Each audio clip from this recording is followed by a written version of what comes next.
Hey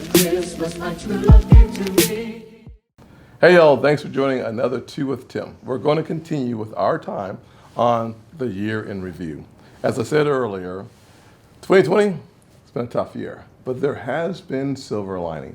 One of the silver lining I want to talk about this show is our February Black History Month event. It was a great event.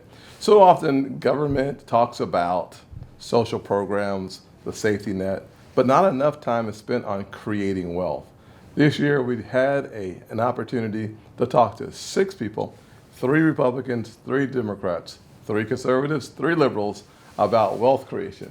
And most of these great ideas around this diversity, opportunity, and wealth creation came from my chief of staff, Jennifer DeCasper. I think the thought process was that you and I have talked consistently about the ideas that impact our communities and how a lot of them aren't just Republican ideas. Right. And so the thought behind that was that there's so many people out there that think the Black and brown communities are a monolith of culture and ideology. And that conference showed that they're not. That so many good ideas can actually resolve the same problems in different ways. And everybody contributed something that everybody tended to agree with.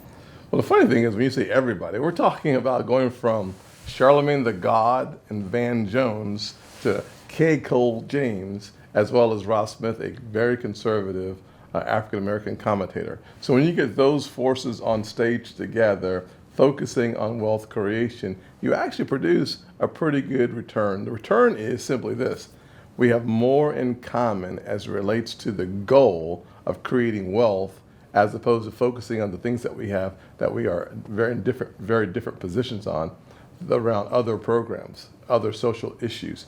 On the issue of wealth creation, I was really impressed by the fact that so many people thought this is a topic whose time has come. Yes, and it felt like people weren't willing to sacrifice their values and their hopes for the community for the sake of political expediency. And we just don't see that often in our news, in our world, in our culture anymore.